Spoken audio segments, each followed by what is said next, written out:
And as we come on here, even though the horns have sounded in South Philadelphia, the Clippers are still making shots and embarrassing the Philadelphia 76ers as they are extending their lead right now.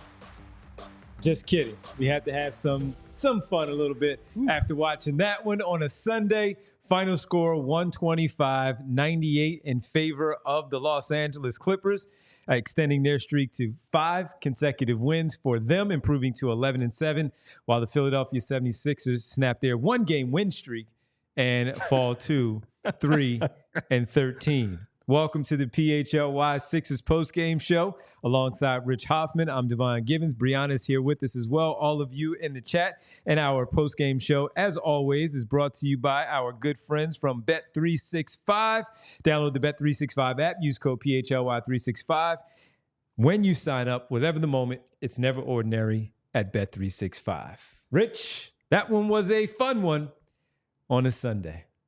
Miles in the chat saying that we believed it was a winnable game. I even went as far to say that the Sixers would win the game. Oops. Miles, I was wrong. Oops, sorry, now I'm even hitting the mic right now. Miles, I was wrong, and thank you for tuning in pregame and postgame because that was rough, man. That was really, really He continued bad. that the team clearly disagreed with the prediction of winning the game. Yes. I should just say, I mean, I'm wrong so much. I should just start predicting losses all the time. No, it was... I guess I'm not completely stunned considering how the season had gone. I don't know. I just thought after that game on Friday night, they had found something. They kind of had found an identity, and they got plastered tonight, guys. That's the type of game that makes you think like, I'm refreshing Tankathon during the game to see what the lottery odds are. Because there really wasn't a lot of good to come from it. No. It felt like, Devon, it kind of felt like to me that the Clippers right now are playing like the Sixers did at the beginning of last season when Tyrese Maxey and Joel Embiid were both healthy. And impressively for the Clippers, I got to give them a lot of credit.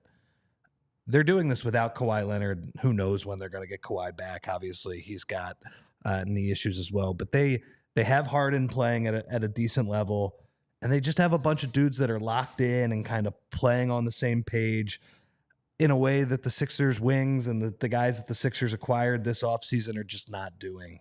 And, I don't want to completely dump on the Sixers role guys who are not playing well because they're role guys, right? They were signed here to play next to Paul George and Joel Embiid, and they have not had a lot of games playing next to Paul George and Joel Embiid so far.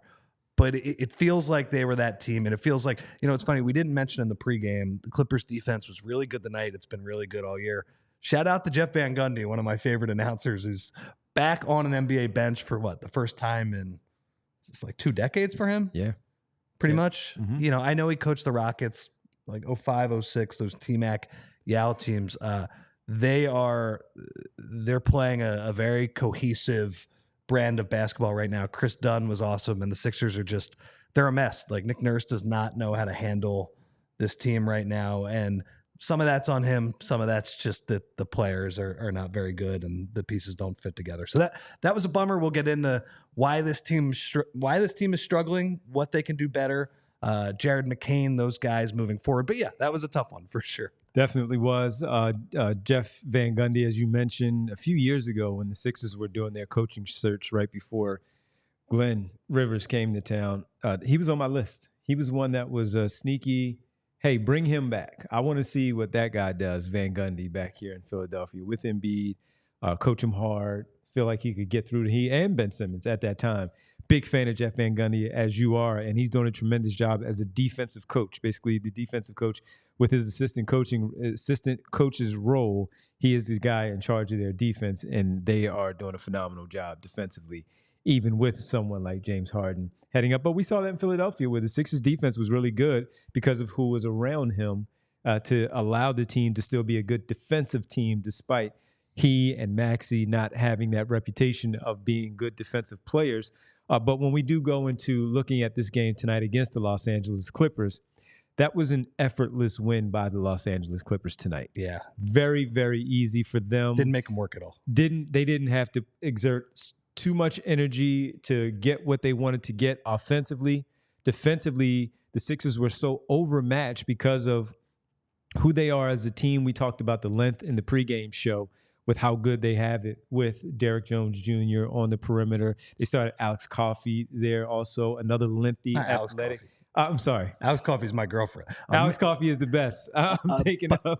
By the way, Alex probably could have played for the Clips tonight, and they still would have been okay. Amir Coffey, I'm thinking of. Alex, you're the best. You're the best. Well, she knows every Coffey in any sport. Paul Coffey, the former family members, former hockey player. But when she knows about Amir Coffey. She's like, oh yeah, and I was like, that's hilarious that you know who maybe a 10th man on the Clippers is or whatever. A pretty good 10th man, honestly. He's pretty decent 3-and-D guy.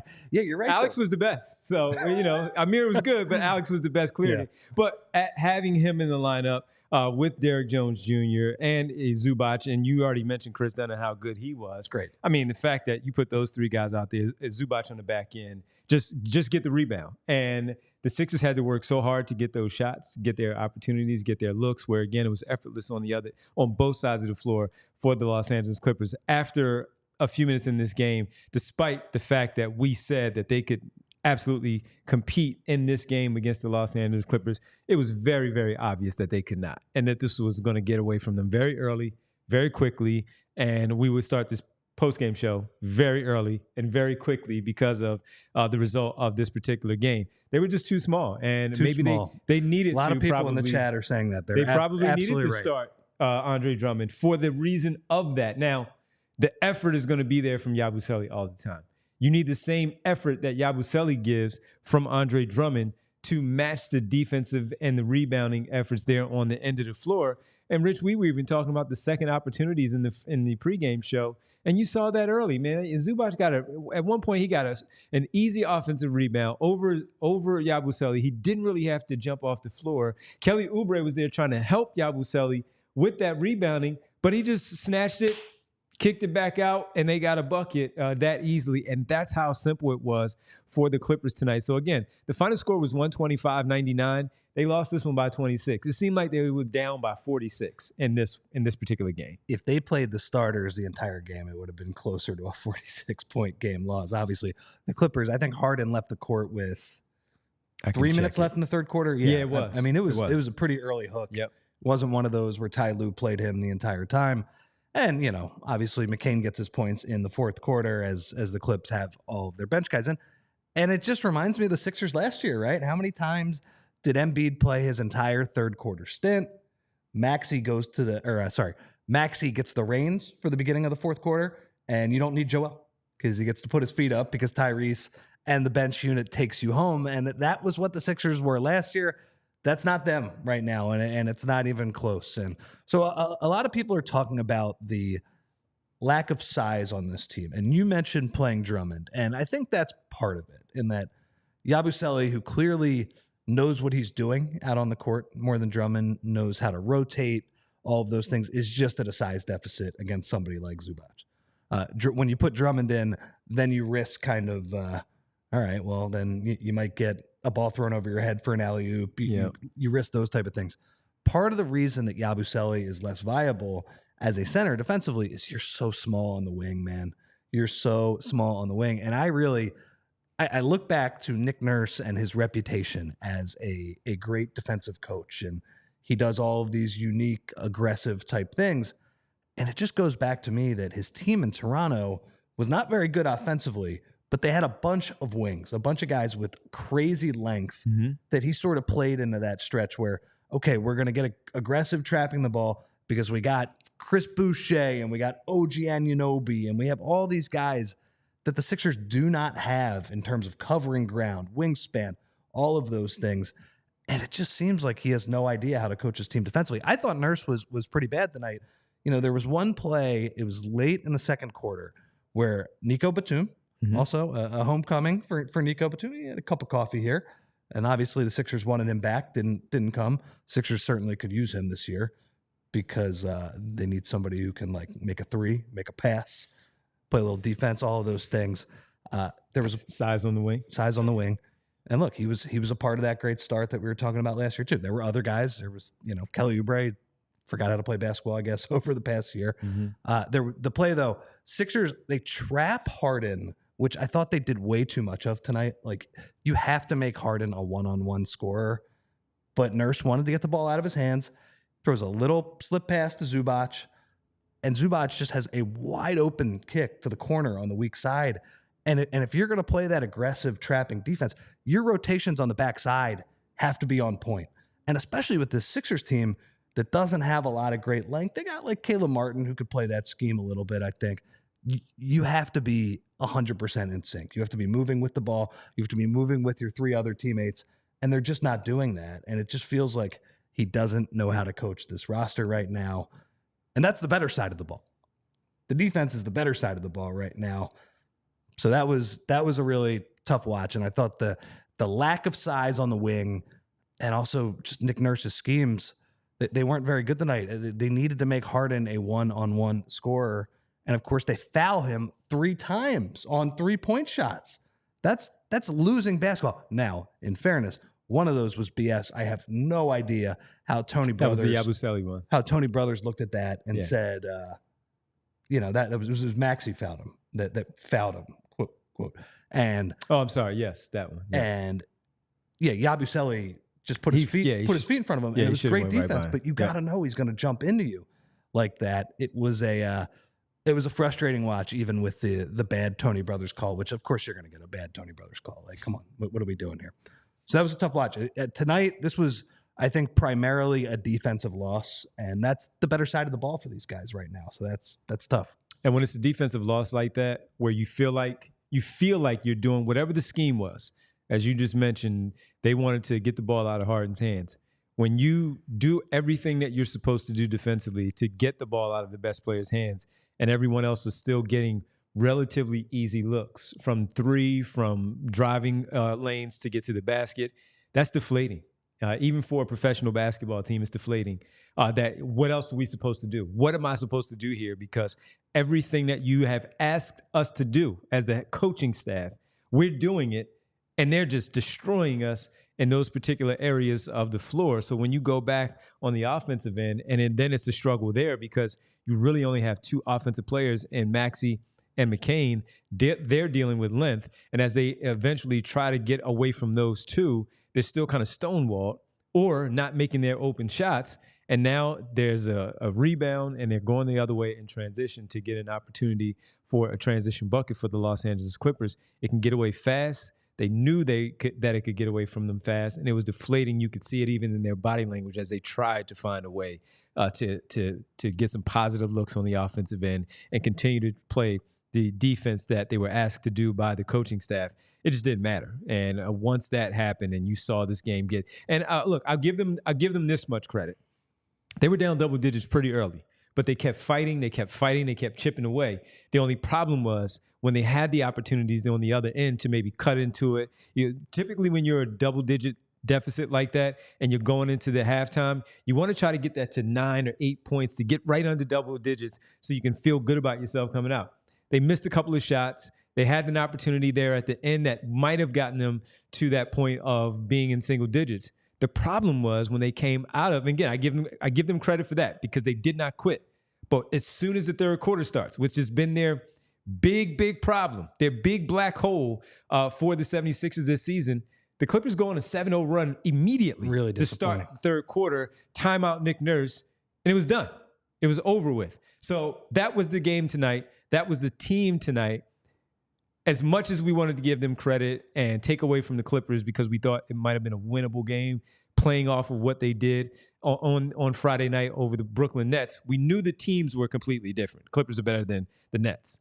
That said, it was about building off of what you did, no matter who's opposite of you, and giving yourself a chance to win. And they simply could not do that. They were overmatched in this one. They were embarrassed tonight at home in front of their home crowd. I even saw, and we'll get to everybody in here in the chat, I even saw Jess say she's not coming back till January because that tonight was awful.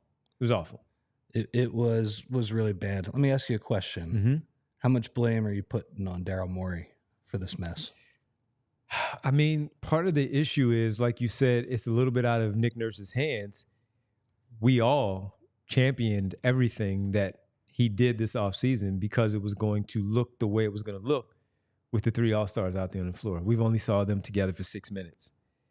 So it's kind of tough. Even when we thought that Joel Embiid would not play, we thought George would be out there on the floor with Maxey, with everybody else, and things would fall into place the way that it's supposed to. 1 and 2 All-Stars, and then everybody else. And we haven't seen enough of that either. So I don't really blame. I don't blame Morey much, because where else was he gonna go?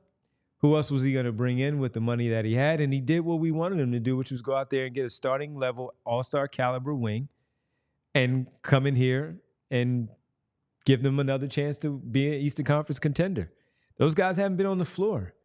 And it's tough. I think that's fair. It's tough for me to really point the finger at Daryl Morey in the front office for not doing something that we don't know that he hasn't yet done, because we have yet to see it.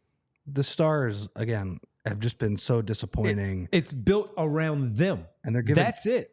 Those three, that's it. And basically all three of them are giving you, what are the amount of games they've played? They're playing combined. Yeah, like 6 minutes. Yeah, they're playing 1/3 of the games, like total, all of them, and most of it has been Maxey, who is not Embiid for sure. Embiid has given you very little. They've given you poor play when they've been on the court, and they just haven't given you a lot. So that is part of it. The one thing I will say about Morey, Devon, is that when you recycle all of these old players and you build a roster from scratch, in part because you have to empty it out to create the cap space to fit Paul George in first and then add to it, I think you do run the risk of, not having continuity, not having Nick Nurse's guys, potentially having guys that like Eric Gordon who have just fallen off a cliff. And so I will say that, like, I liked a lot of these moves that he made, but it was based, like you said, around the foundation of Joel, Tyrese, and Paul. That said, a lot of his bargain bin moves, when they were pretty good last year, have blown up in his face. Like Kelly Oubre has been a disaster. Like, he forgot how to play basketball. He has been, for most of his career,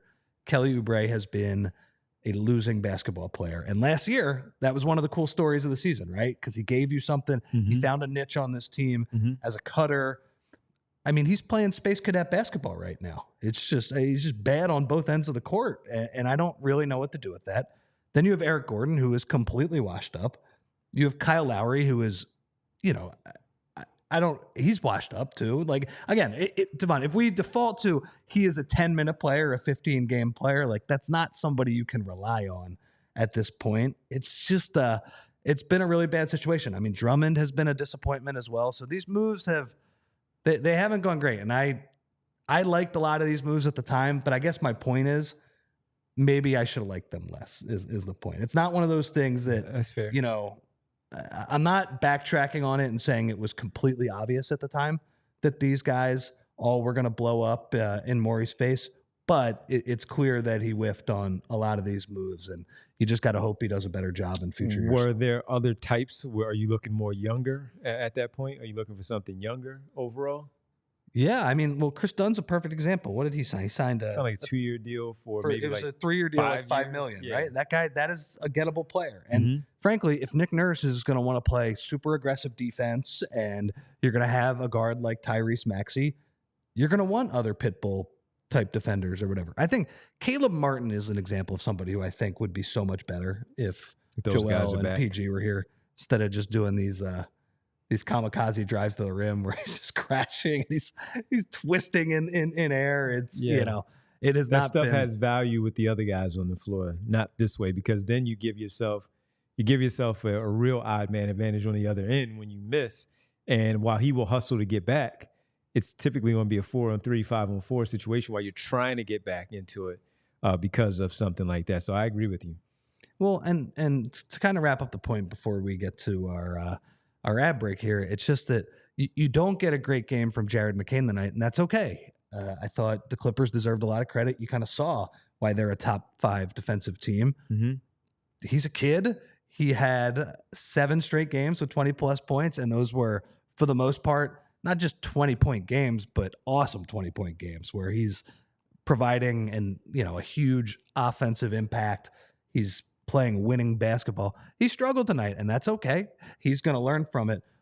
But it's a bad situation when Jared McCain struggles, a guy that you had no idea was going to be in the rotation even at the beginning of this year, and everything else is that everything falls underneath it, where you don't have other guys who are able to pick him up, whether it's on the offensive or defensive end. So that's where we are, guys. Well, Paul George tried to tell us we shouldn't be relying on Jared McCain. I was trying to say that in a more polite way than that, but yes, I kind of just said that. Yeah. Just going back to your offseason moves, there was a lot of people were getting on me because I was looking at a cheap one that I liked, which was I loved him when he was coming out of NC State. It didn't work out for him as an offensive player in the NBA, but he came back and established himself as a defensive kind of guy. Who's that? Dennis Smith Jr. Yeah. On a one-year deal, potentially. He may not have the size as Chris Dunn or even the length, but since he has reestablished himself in this league, it's as a defensive guy, not even as that offensive guy that we knew him to be coming out of college when he was a lottery pick.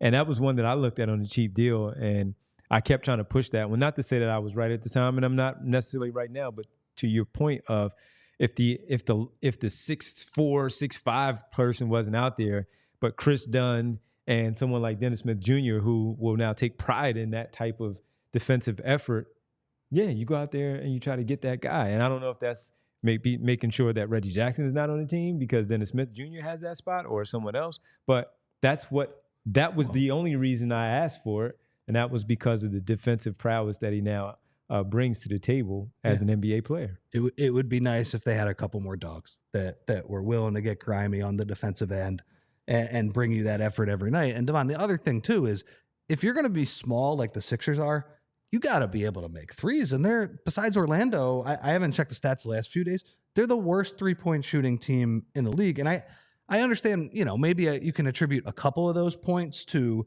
all right, if Joel and PG are playing and the offense is humming, then maybe everybody gets better shots. But, I'm looking at a lot of these players, and we got coming in tonight, we got Caleb Martin, 31% from deep. Oubre, 28% from deep. Eric Gordon, 25% from deep. If you're going to be small and the goal is to play around Joel Embiid, I know there's always that push and pull, right? Because when the Sixers had guys, George Niang is the perfect guy, right? In that they won a lot of regular season games with his shooting, but in the playoffs, it was a little bit harder to play him because he wasn't as athletic. And that's always the push and pull, right? There's a reason that when you get a team like Golden State, when they had the death lineup and those teams, when they had the ability to be super athletic and make all of those threes at the same time, there's a reason. That's hard to do. Those players are super valuable. That's how somebody like OG, that's how somebody like McHale, how they get paid so much money, because they're tall, they're athletic, but they also can shoot. When you can find players that you don't have to sacrifice either of those things. But I have to say, the shooting has to come first around Joel Embiid. Like, you can sacrifice a little bit of athleticism. It's so hard for these guys to score. I mean, they're the worst offense in the league by a mile, man. They're putting up close. Like process level offensive efficiency right now, and that's like shocking to me. It's just not good enough. And some of that boils down to Nick Nurse. They're putting up process level offensive efficiency while getting a rookie playing out of his mind. He's playing efficient basketball. So yeah, it's been, again, I think the way you put it was right, where I think there is some nuance to the Morey conversation, but it's also fair to say that a lot of these moves have just blown up in his face. Yep, absolutely. All right, we're going to take a quick break. We'll come back. We'll effort the guys from the arena once they are finished with their post-game availability. This might be a quick one for them tonight, so maybe we expect them a little bit earlier. And if that is the case, we will get to our conversation with them in a little bit. When we come back, we'll talk a little bit more about the game. We'll give you our player of the game. We had to choose one, so we did choose one player of the game tonight, and so much more right here on the PHLY Sixers Postgame. And Devon, I am here to tell you about our friends at TrueMark Financial Credit Union. And while the Sixers, perhaps at times, even right now, tested this idea, it is hard to win without proper coaching. But TrueMark is here to help you coach your kids.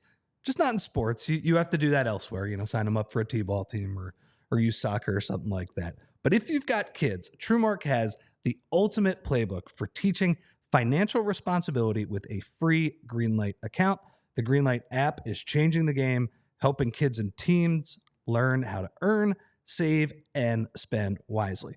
TrueMark can set up savings goals, have the kids track their spending, and even get an allowance. That's all right there in the Greenlight app. And here's the really cool part, Devon. Each kid gets their own debit card so they can make purchases and learn real-world money skills, while you, the parent, can stay in control from your phone. You get peace of mind, and they get the freedom to make smart decisions with their money. It's like coaching your kid through their very own financial game, and for TrueMark Financial members, it is free.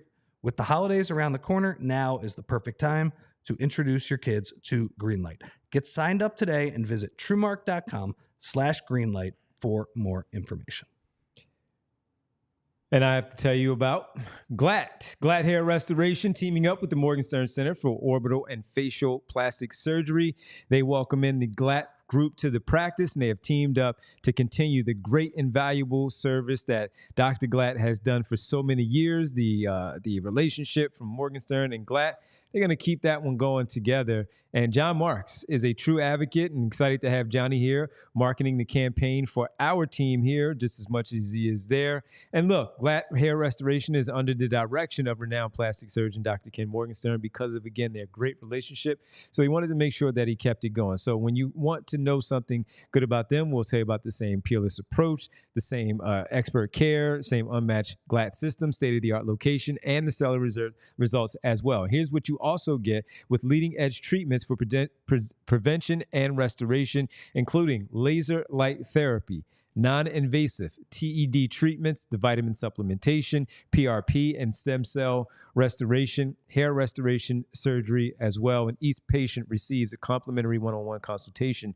to pinpoint the best course of treatment for you personally overall. Glatt can change your hair and change your life potentially there with this move. So bald is now optional. It is getting a little chilly outside, so you're going to make sure you want to wear a hat too. But if you want to improve how you look and how you feel about yourself, Glatt Hair has the right treatment for you. Regain your confidence. Visit glatthairmctr.com or call 610-980-4000 to get started. All right, welcome back to our post-game show here, presented by Bet365 on this Sunday night. Sunday night, of course, as we Sixers fall 125-99. Let's bring in the first super chat of the night, Rich, to since we were on the Daryl Morey conversation. We had Corey, who wanted to talk about Daryl Morey, saying that Daryl should be targeting Deni Avdija, Kamara, and Robert Williams from Portland. All three are 27 and younger and dogs on defense. We certainly talked about Avdija this offseason. Yeah. And out of nowhere, the trade went down. And we were like, oh, we didn't see that one going. And he went to Portland, and that was a really good move by the Portland front office for what Deni Avdija brings to the game, and he would be a very valuable piece here in Philadelphia. The Robert Williams thing, the injuries, that hurts a lot, your case there. And Kamara's just a young wing who, you can throw out there and ask him to be really, really active. He's going to get his minutes by hustle, effort, energy, those types of things. You're not going to really call any plays or call his number for anything, but to go out there and just be a hound, be a dog for what you're saying. What do you think of Corey's super chat? I think that idea is right. And, I think they'll probably try to target some combination of those players with KJ Martin. And, there might be some other guys that Kelly Oubre, which, somebody who you probably thought was going to be in the rotation for the entire year. If he's eligible to be traded at some point, that could be matching salary as well. So I like his idea. I'm a little scared of Robert Williams' injury. As am I. Obviously, being able to play him as a second big, whether that's with Embiid or play him as the main big, I think he'd actually be a pretty nice fit with Yabu, where, if you can get Robert Williams on one of those weaker shooters, you get somebody basically jumping over Yabu. If Yabu's in good position and not fouling, you can get Robert Williams to maybe block some shots. I like the idea, Corey. I think there are going to be a lot of options for the Sixers with their picks. The one good thing that they still have over the Clippers, they still have one of their unprotected first-round picks in a few years, which is a valuable trade chip for them moving forward. That's the only thing they have over them right now. They'll be able to have some options, I think, at the trade deadline. And a team like Portland could be one of them. I mean, those teams, I'm telling you, at some point, some of these teams are going to be selling off pieces. They're going to want to get in the Cooper Flag Derby.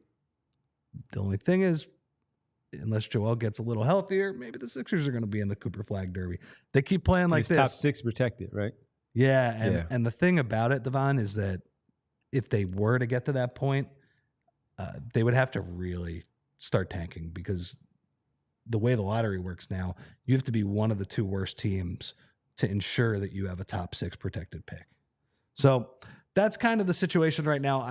For now, I'm not pressing the tank button, but like, look, if they keep losing games like this, they're really going to have no choice. They're basically going to do it while trying. So. I said I would stop doing this, but since you brought it up, let me just double check where they are right now. They are 4.5 games out of 6th. Milwaukee is 8-9. That's what I mean. You keep playing, but yeah, it's a rough stretch. Bree, can you bring up the 3 things? Yeah, from let's the get to. We were going, so we were just rolling. So the game wasn't that important. We right? had to just. It was more of a big picture conversation. Yeah, tonight, right. It wasn't about the 3 things. So my big 3 things from the night's game. I thought this was a defensive loss. The Clippers 60% from the field, 50% from 3. They weren't quite at those numbers, but pretty much pushing right up on them in the end when Harden was in the game. Yeah, in the end. And then in the end, those percentages went down. Yeah, 58 and 40. So still the same. Yeah. And the number 2 thing is something else I kind of talked about. And just, I don't feel like Nick Nurse knows how to coach this team, just because they're so small everywhere. They're small in the backcourt. At least they're skilled in the backcourt, right? That's the trade-off you can make. You're small and you're skilled. Everywhere else, they're too small, but they're not skilled enough. And then the number 3 thing, Jared McCain, he struggled tonight. He definitely struggled. He got to the line a decent bit, fell a little bit short of his 8th straight 20-point game. I just wanted to note it, but he was, he struggled. That's okay. We like Jared McCain. I'm still very high on him. That does not take away from what he did during this stretch. But the Clippers did a nice job on him. Chris Dunn, Derrick Jones, nice work. Jeff Van Gundy by them. They made sure they got up chest to chest with him. Yeah. They did not allow Harden him was on any him a lot space, too, which was a little unfortunate that he couldn't do a little bit better against Harden. But I think that goes to show you how locked in the Clippers are defensively. Where Harden has his matador defense, his blow bys, his tip away, reach arounds. But they're still able to compensate for that. And that's because the other 4 guys, and even Harden to an extent, at least he's standing in the right place, right? So the Sixers are just the opposite of that right now. They're just running like chickens with their heads cut off right now, all of them. So it's not good. Yeah, it was really bad. Let's get to some more super chats in here. I saw Skunk Riley says, I'm going to go and listen to Ariana Grande songs, stuff my face with Ben & Jerry's, and then cry myself to sleep. I love Ben & Jerry's. I like Ben & Jerry. I'm an Ariana Grande. Just because my kids, we've been watching her since Nickelodeon those days. Yeah. So what Nickelodeon show was she on? It was what was the Victorious? Yes, where she wasn't the main star, Victoria was, and then they had a whole group of other talented kids. But when you heard her sing, you're like, wait a minute. You know how they have the not so smart characters? Yeah. Every show has one. That's what she was? She was that one. Oh, wow. She's playing dumb. Yeah. And then she, when she got on stage, because their school was one of those talent type schools, like Kappa here locally. Yeah. Talent, and yeah, she could sing. And clearly she could sing because she became the best of all of them. I think one of the kids is actually like a ghostwriter for a lot of, one of the kids from the shows a ghostwriter for a lot of artists who have some big time songs out there. Well, she's in Wicked, and that was a big topic big this weekend. Yeah. Big topic of conversation in the PHLY offices over there. That's how we get ready for a big Eagles game. That's how you get ready. A lot of people talking about taking their kids to Wicked, but I believe Ariana Grande's in that. My daughter did ask me, Dad, are we going to? Yeah, I guess. Just because I don't say no. But I'm not a big fan of movies or TV shows that are kind of like musicals. It doesn't do anything for me. Bite the bullet for your kid. Oh, always. Yeah, that's why Ariana Grande fans since she was like 14. Yes. Yeah, absolutely. Yeah. So there's that. You're citing Nickelodeon shows, so you're doing something right. Nickelodeon, Disney, all of that stuff, man. Locked in for many years. Locked in. Skunk keeps it going with this one. Andre Drummond is like the old guy from What's Happening. That would hang out at the burger shop and tell Raj and Rerun, give them some bad things and Doobie Brothers tickets. Well, I mean, we've talked at length about Andre Drummond and how he has just not lived up to what we thought he would be for this basketball team as a starter and as a backup center for Yabu or Joel Embiid.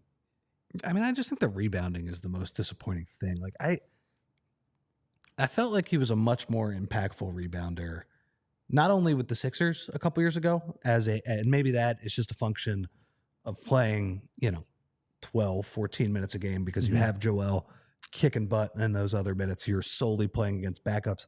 I don't know, man. It felt like I know Mo Bamba went over his back a couple of times tonight, but it shouldn't be that hard to get contested rebounds against Mo Bamba. We watched Mo Bamba last year, Devon. He's one of the most frustrating players I've ever seen. He's got a bunch of talent, but he just doesn't know kind of how to play basketball at that elite level. He was like getting rebounds over Drum too. So he's been, I agree, Skunk. I don't know. I don't really know too much about your analogy there. I'm not a, what's happening? Oh, older show from like the 80s. Okay. Yeah. And, old guy would hang out and try to sell rides and rerunning those guys some drugs and do some types of things. So that's what Skunk is talking about. Well, I agree with the spirit of that at least, even though I can't vouch for what's happened. Not the drugs part, but he's hanging around. He is hanging around around the team, and he's basically not doing much. That's the thing too, man. Still saw him with Chicago, and he was still doing some decent things with Chicago. Yeah, he was doing decent things. The fact that it doesn't have lift anymore, that is really, really puzzling how it just evaporated over the course of one summer. One summer. I thought he was still like a back-end starter in this league based on what I saw in Chicago. But then again, he was playing less minutes behind Nick Vucevic, and he did have some starting opportunities, but right now, starting things off, he's playing big time minutes for this basketball team. And maybe that's the issue, that he didn't start off in the role that we thought he was going to be. He's overtaxed a little bit, and this is the result. Yeah. He even in some games last year, like I follow enough Bulls people on Twitter, and they were saying that he was better than Vooch for decent stretches of the season last year, just these gigantic rebounding numbers. So he's been a massive disappointment. I see a lot of people talking about Mo Bamba. Maybe he was hurt last year. Maybe it is the coaching, and that's a little bit of some egg on Nick Nurse's face that they have been able to get him to play at a decent level for the Clips. Mm-hmm. I know he has played a little bit better so far this year. That's frustrating. Yeah. Yep, really is. All right, we're going to take a quick break. We come back. We'll get to our Super Chats that we have remaining. We'll get to our player of the game, and we'll talk to the guys once they do, in fact, check in. Sixers fall once again. Tough loss after a nice win that they did have. Tough loss overall. We'll see if they can rebound on Wednesday against the also very good Houston Rockets. While I gave them a chance tonight against the Clippers, I can tell you right now that I'm probably not going to give them much of a chance against that Houston Rockets team. You talk about young and athletic. That team can get up, and they've been winning. That's going to be a trouble spot. Rich and I will be here for that one. We'll talk to you pregame and postgame for that. But hang tight. We'll come back on this particular show. Sixers once again fall 125-99. Now 3-99. 3-13 on the season. We'll discuss a little bit more when we get back here on the PHLY Sixers postgame show. You talk about pneumonia of shooting. They need something to fix. Pneumonia of shooting at the center. And the only way you can get that cured is through Rite Aid. And to help protect yourself from the real ammonia, all kidding aside, adults age 50 and older are now eligible. So for your loved one, for you maybe, or your loved one, your parents, your grandparents, and they're eligible for the vaccine. It was previously aged at 65. That's where it was, 65 plus. But the CDC has lowered the age requirement and the recommendation to 50 plus. So now millions of people, including those aged adults of 50 plus, get pneumonia every year. So according to the CDC, it's respiratory illness, and fall and winter are the time when they really, really crop up, and they get you. They get you because you kind of lax a little bit. The weather is up and down. It changes. Y'all, it's nice outside today, right? 49 degrees, and tomorrow is 76, and you lay off a little bit, and you know what? That'll get you. And when that gets you, you need to be able to already be protected.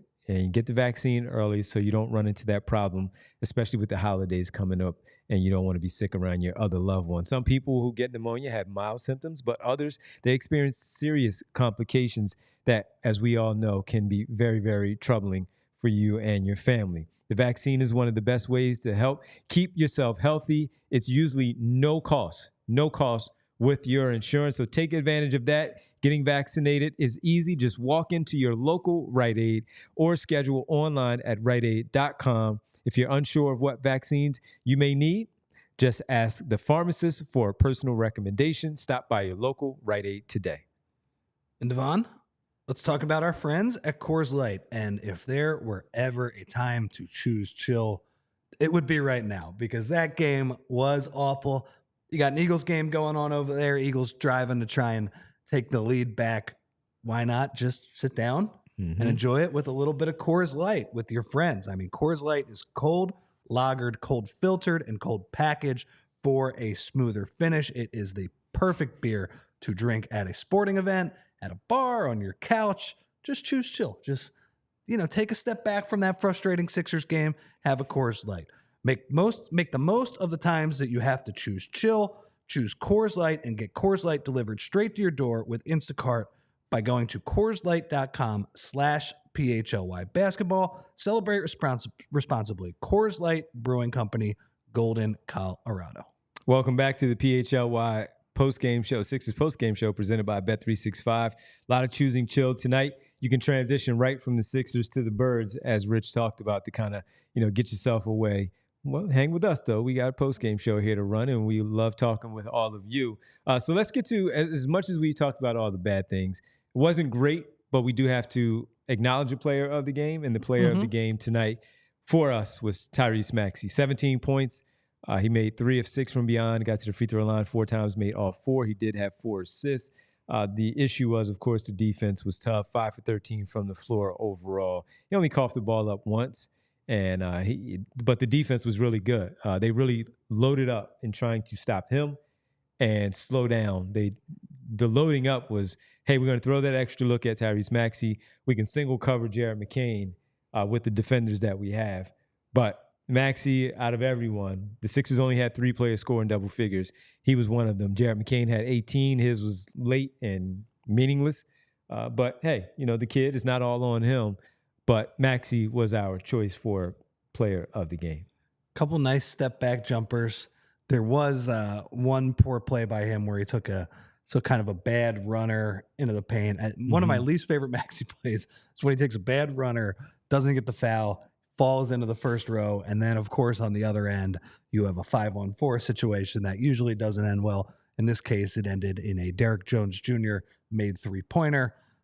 But I thought for the most part, Tyrese was their best guy. Hit a couple nice step backs, got in the paint. He had that one really nice N1 finish with the left hand where he kind of Euro stepped almost kind of in between 3 guys and got that to finish. So good to see Tyrese. I guess that is one of the only positives from this weekend is that Tyrese Maxey strings together 2 pretty good games in a row. He looks back. Looks like, he'll have a couple days off to rest that hamstring.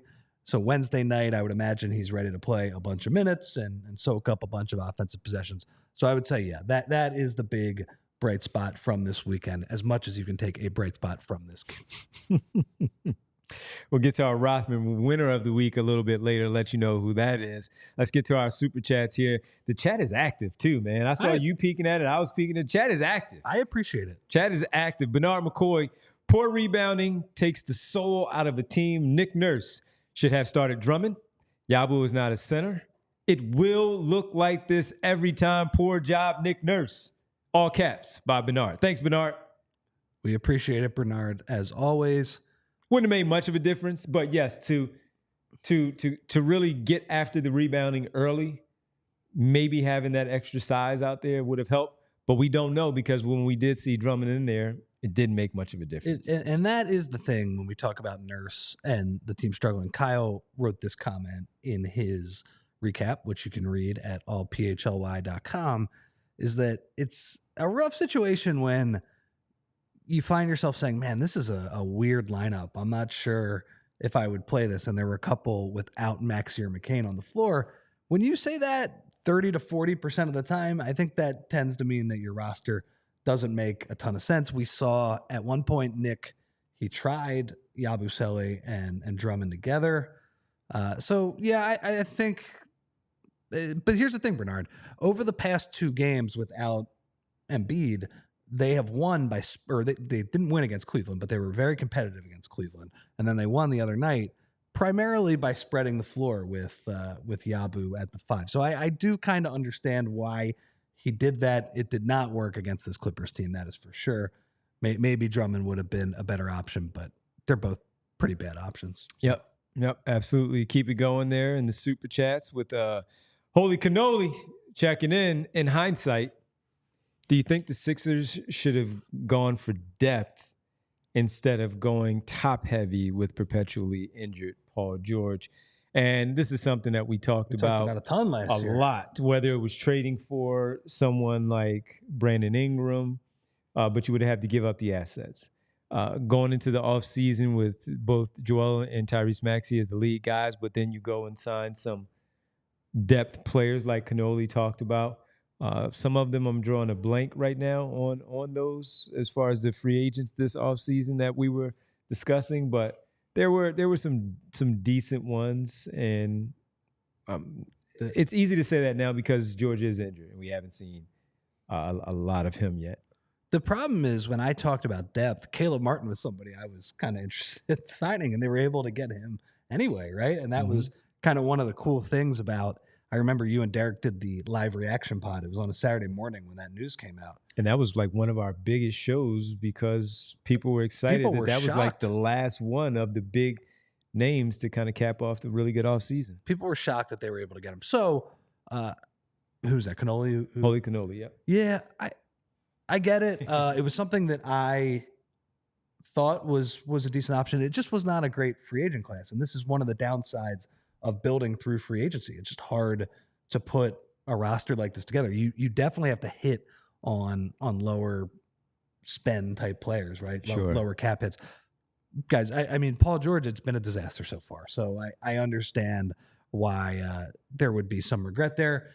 And the fact that he and Joel have not played yet, primarily because of injuries, I mean, it's the worst case scenario. And I think we all knew that was at least that had a chance of happening. We knew their ages, their injury histories. And besides suffering a season-long injury, it's been about as bad as possible to start. So I understand second-guessing that. Yeah, we couldn't even predicted this. This is bad, man. Couldn't even predicted this. Yeah. Oh, man. All right, let's get to our last super chat before we get to Kyle and Derek checking in. Al Mack. What up, Al? Mac. Herb Jones is the move. Also, Nick Nurse is lost and has no answers. We're another bad Embiid update from Ace Bailey. Here we come. Well, we'll be going up to Rutgers to check that out. They lost to somebody. They did. They lost to somebody bad. And they should, yeah, exactly. It shouldn't have lost. Yeah, it was a cupcake team, and you know what it is. You know what it is at this point. They're going to have some of those games with those Kennesaw State. Jeez. That's the second time they played them, I think. Oh, yeah? Yeah, I think that's the second time they played them. Dylan Harper, 21 points. Ace Bailey, 17 points. So I guess my big problem with Ace Bailey, because he's one of those tall shooters. Like, he gets crazy elevation on his shots. The one issue I have with him, and I guess we're at the point where we can start seriously talking about some draft players, is that I would like to see a few more passes in the early going. And that's kind of why you look at Harper and Flag as Ace Bailey probably has the highest upside as a scorer just because of his ability to get his own shot, but you want to see a little bit more. That said, I've only watched him play 2 times. So don't be a black hole, Ace. Yeah, that's pass the ball. Pass the ball. No, you got Dylan Harper on your team. Pass him the ball. A lot of like Brandon Ingram a little bit. Brandon Ingram is an okay playmaker. He's my problem with him. Was he when he came out of Duke? No, he was mostly a shooter, if I remember correctly. Right. So that's a good point. And my issue with Brandon Ingram as kind of your lead fulcrum of your offense, he's just too slow of a decision maker. Yeah, you need to be a savant like Pat. You need to be Harden to be that slow of a decision maker, and that's he's not that. Whatever. He's not that. All right, let's head to the arena, the site of the embarrassment from tonight. Checking with Kyle Neubeck as Kyle, what was look, we were saying it early, and your recap is up at allphly.com, and everybody can go check it out. the good, bad, and the ugly from tonight's game. But we were saying in the first quarter as it was getting underway, oh, this one is going to be over quickly because this one has gotten away from these guys pretty fast. So what was the sentiment from Nick Nurse in the post game of what he was trying to do, what he couldn't get done, and why this one got away so quickly? I think it was probably best summed up by him saying, well, they just dribbled right through us, basically. Like that, the assessment was there was no pressure on the ball, no resistance. And I think that's probably what we all saw, right? Was the most damning thing about that defensive performance was they didn't really have to go into second actions. It was a lot of one screen, guy drives, and either that guy is scoring at the rim, scoring on an open jumper against drop coverage, or the roller, in many cases Zubac, is scoring around the basket. It just was, I think even when they've been bad this year, some of the games have been like, well, at least the requisite effort was there. This was not that, right? Like I think this one was just bad from the start, very dispiriting performance, and hashtag disgrace for ace, hashtag failing for flag, whatever you want to throw up there. But that's what that looks like. So, I mean, get well soon to the other guys if you still care about this season, because woof. Poop for Coop or something like that. We got to workshop some of those. Kyle, what did Nurse? I don't know who you talked to after the game, but what did Nurse or McCain? What did they say about McCain's game? I guess just because this was a learning experience for him, right? Chris Dunn, Derrick Jones. I know Harden was on him for a little bit, but that defense has been playing really well. That Clippers defense, and for the first time in 2 weeks, Jared struggled. So, and that's something that I think Devon and I have been talking about. That's a learning experience from him. But is that kind of how the Sixers viewed that game? So there was a little bit of that for sure, where it was like, it's one of those nights. Like, he's been shooting so well, you're going to run into these. He also made note, though, if they felt that they ran sort of like their version of a QB spy on defense, where whenever one of their guards was able to create some penetration, there was always somebody lurking in that in-between area. Often it was Chris Dunn, who, by the way, I mean, what a defensive effort from that guy tonight. And I know he's had a really good defensive season overall. Like, they've been a pretty surprisingly great defensive team given the personnel, but it felt like he was 2 and 3 men on any given possession. Like, you couldn't even throw the ball in his direction. So, hats off to him. But yeah, I mean, when and this is more what I think rather than Nurse, I just think so many of these actions that they're running are just like, you clear out one side and it's a dribble handoff, and the other 3 guys are not involved in the play, nor frankly are they really spacing all that well either. Like, and that's one thing when it's Joel Embiid and Tyrese Maxey running a DHO or a pick and roll, and the rest of the guys can kind of just hunker down in spots and wait for their opportunities. But when you're running like McCain and Yabu, and the other 3 guys are not setting screens, they're not spacing properly, they're not making cuts like that, you're just not going to create a lot of successful offensive possessions right now. So I think there's, some of it is, what the limitations are of Maxey and McCain as ball handlers and creators. But there's stuff right now that is just like the very bland, vanilla, schematic stuff on offense that I know that that's what Nurse wants to run. It's what he's pretty much always run, and just say, move the ball, share the ball, get through your stuff. But they badly need some second side actions and some additional stuff right now. As you pointed out in your piece too, Nurse has this rep as a defensive coach now, but when he entered the league and the way he got the job as an assistant in Toronto initially was he was the Houston G League coach, and it was because of his offense. And it just feels like, where is the creativity? He believes in such simple stuff.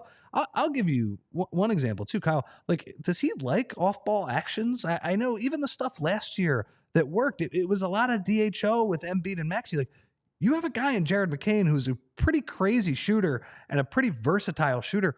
Like, how about you run him off a couple pin downs or something like that? There's none of that going on right now. The one that I've been thinking about as people have started drawing the Steph Curry comparisons for McCain is like, okay, well, if he has that kind of game and you want to use him as this movement and relocation shooter, how about an elevator doors play every once in a while? Like just something. You don't have to run these things all the time in every play, right? But use it once or twice in a game. It can't just be the same. We dribble up the floor, you get into a dribble handoff, guy has it at the top of the key. Oh, well, the defense is set and somebody has to beat a guy one-on-one. And even tonight, even on top of that, they're running it tonight at good defenders, right? It's like, hey, we might try to get a switch and Derrick Jones Jr. is there. Chris Dunn's there. It's like, that's just a road to nowhere. And before the game, since we were talking about the other guys not being there, just before you came on, about Paul George and Joel Embiid, what was the update that you got about Paul George, his workout that he had the other day, and his availability of potentially returning? Yeah, so I would say minimal information beyond Paul George did get on-court work in this weekend, so I would say that's a positive sign that this was not like has to rest and be off of his feet. That suggests to me that I don't know if it'll be Wednesday, but I think within this week, I think that suggests he might be able to play.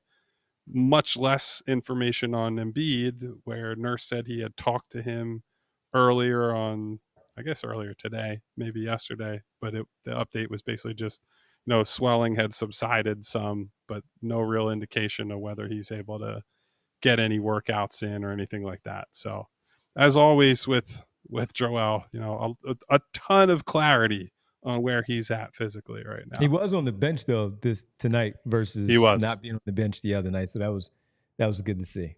Yeah. He was there. That's a step, I guess. Yeah. Yeah. I don't know. I don't have anything or a else. seat, I guess. Yeah. Right. Yeah, exactly. All right, man. Well, listen, it's Sunday. Get out of there. Get we out know of there. You want to watch the birds. You and Derek, get out of there. Have a great rest of your night. Drive safe, and we'll see you tomorrow at 3:00. Make sure you all go read Kyle's piece. Again, allphly.com and check out his post-game writing. All the good, the bad, the ugly. A lot of bad, a lot of ugly from that basketball game. Yeah. But hey, those Spectrum jerseys, they were nice. Dang good. Those and were the good. floor, really cool. Really cool. All right, fellas, get home safe, man. And go Birds. Appreciate it. Kyle Neubeck joining us live from the arena, live from the center in South Philadelphia. Again, allphly.com. Make sure you sign up to become a diehard member to get the diehard articles from Derek and Kyle. Also, you get the newsletter from Rich on a daily basis. We got a big football game going on right now. Big one. And Zach's going to be writing about it. Fran's going to have some stuff. Les Bowen. So you want to make sure you lock in, become a diehard member, sign up, join the PHLY diehards, and take advantage of all the great things that we do, in fact, have there. All right, let's get to our Rothman winner of the week. Can only be one person, Rich. Can only be one person. Easy. The man that is taking home all of the fake hardware that we are giving him. Yes. He's going to get some real hardware at the end of the month. Well, yeah. At the end of the month. I don't know about the year. He might get some real hardware at the end of the year. He should. As well. But the one we can pretty much say for sure that he's going to get is the October-November Eastern Conference Rookie of the Month. Absolutely. Recognition. And so he is our winner of the week. That is Jared McCain, looking phenomenal in those Sixers uniforms. And again, as I always talk about my great people at Rothman, if you need Rothman Orthopedics, they specialize in orthopedics and you. Visit rothmanortho.com/PHLY to learn more and make an appointment today. And as Winona said, look good and lose bad. And they did, Winona. They looked great with their uniforms. The court was great. As far as like how they looked when they were actually dribbling and shooting and passing a basketball, defending a basketball, not great. Not so good. Not great, but Not they look so good. They did look good. But hopefully they'll have an opportunity, because they will wear those quite a bit, to win some games in those uniforms as the season continues to go along. All right, the Sixers, after tonight's loss, they are 3-13. And next up for them are the Houston Rockets. And the Houston Rockets will be coming into town, playing some pretty good basketball led by Ime Udoka. They may be without Fred VanVleet after he pulled a Kelly Oubre talking to the officials. Everybody remembers against the Clippers last year. Talking wild. Ewa. Well, Fred VanVleet did that last night. He's probably going to get suspended. He was talking wild. He was talking wild. The Houston Rockets, though, third best team in the West, they are one game out of first place. They are playing some tremendous basketball. Well. They have won 8 of their last 10, and they come into Philadelphia looking to continue with a 12-6 record and looking to keep that streak going. Before the 76ers, though, I'm just looking at their schedule here briefly. They have the Timberwolves on Tuesday. So it will be a first night of a back-to-back for them, second night of a back-to-back here in Philadelphia, and that is in Minnesota. So the Sixers will once again have 2 days off and have a chance to play a team that will be on a second night of a back-to-back. We saw how that went last time when we thought that might be good for them. Not always an advantage. Not always an advantage. They'll have their legs underneath them, right? Maybe. So let's hope. Let's hope. 12-6 they are right now. Sixers 3-13. They have 2 days off.